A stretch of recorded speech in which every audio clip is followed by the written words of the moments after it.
दोस्तों नमस्कार। कभी कभी ज़िंदगी वो दृश्य दिखा देती है जिसकी कल्पना से मन कांप उठता है। यह कहानी एक ऐसे पिता की है जो जिस सुख की तलाश में गया था वहीं उसकी ज़िंदगी की सबसे बड़ी सज़ा बन गई। राजीव शर्मा, उम्र 55 साल, सरकारी नौकरी से रिटायर्ड, अकेला जीवन।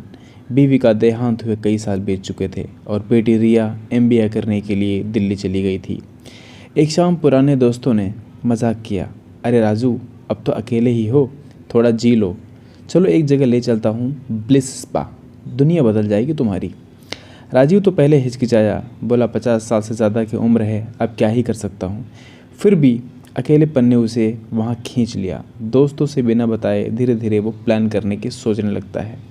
ब्लिस स्पा, हल्की रोशनी, धीमा संगीत, महकती हवा। रिसेप्शन पर बैठी हुई युवती बोली, सर आप पहली बार आए हैं क्या? राजीव ने मुस्कुराते हुए सर हिलाया, हाँ पहली बार आया हूँ। लड़की ने बोला, फुल बॉडी रिलैक्सेशन चाहिए? राजीव ने संकोच भरे लहजे में कहा, हाँ लेकिन डिस्क्रीटली। लड़की ने कहा, रिया आपका ध्यान रखेगी, बहुत सॉफ्ट टच है उसका।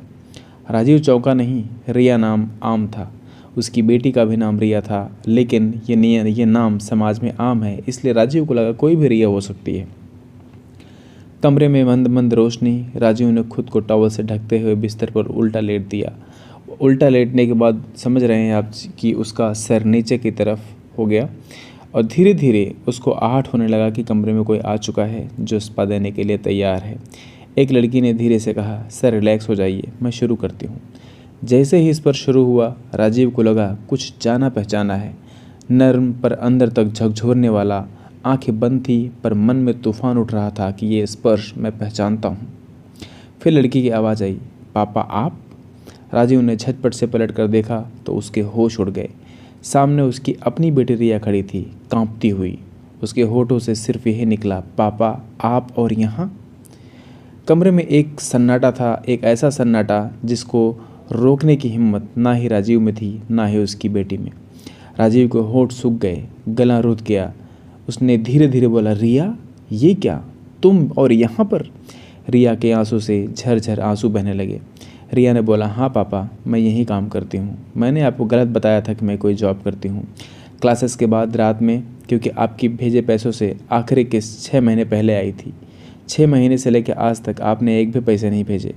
हॉस्टल से निकाल दिया गया, कहीं नहीं जाना था मुझे। मैंने वजीफ़े के लिए अप्लाई किया लेकिन मेरा वजीफ़ा भी रिजेक्ट हो गया। अब बताइए अब मैं क्या करती? पर राजीव ने कहा, रिया तुमने मुझसे कहा क्यों नहीं? फिर रिया बोली, कहा था पर आप तो अपने रिटायरमेंट की प्लान में बिजी थे। आप इतने खोए थे कि आपको अपनी बेटी की चिंता ही नहीं थी। रिया की आवाज़ अब तीखी हो गई थी। आप यहाँ करके क्या कर रहे हो पापा? थोड़ी खुशी खरीदने आए थे या फिर मज़े करने आए थे? क्या फ़र्क रह गया आप में और उन मर्दों में जो हमें सिर्फ सर्विस समझते हैं? अगर आप किसी और लड़की में यहाँ सर्विस खरीदने आए थे तो यहाँ आपको अपनी बेटी के इस रूप में देखकर आप आश्चर्यचकित क्यों हो गए? राजीव का सिर झुक गया था, वो चुपचाप बैठ गया। राजीव ने बोला, मैंने कभी नहीं सोचा था रिया, तुम मुझे माफ़ कर दो। और रिया बोली, माफ़ तो आपको तभी कर पाऊँगी जब आप समझेंगे कि बेटी को पैसा देना काफ़ी नहीं, साथ देना ज़रूरी होता है, एक बाप का प्यार देना ज़रूरी होता है। लेकिन आपने ज़िंदगी में ये दोनों ही काम मेरे साथ नहीं किए। उस रात राजीव अकेले घर नहीं लौटा। वो रिया को अपने साथ ले गया, उसकी फ़ीस भरी, उसकी जॉब ट्रेनिंग दिलवाई। 6 महीने बाद रिया एक NGO में काम करने लगी। वहाँ वो ऐसी लड़कियों को नई राह दिखाती थी जो मजबूरी में स्पर्श बेचने पर मजबूर होती थी, जो मजबूरी में स्पा जैसे ऑप्शंस को सेलेक्ट करती थी। राजीव उस NGO के लिए अभी भी फंडिंग करता है, हर महीने चुपचाप। वो रात मेरे जीवन की सबसे शर्मनाक रातों में से एक रात थी, क्योंकि उस रात मैंने अपनी बेटी नहीं, अपने भीतर के राक्षस को पहचान लिया।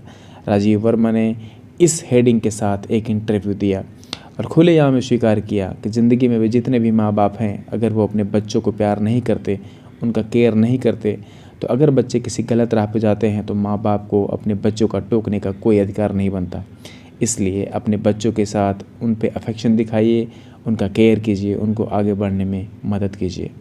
आई थिंक ये कहानी आपको पसंद आई होगी। कृपया चैनल को सब्सक्राइब करके सपोर्ट ज़रूर कीजिएगा। बस इतनी सी थी ये कहानी। जय हिंद, वंदे मातरम।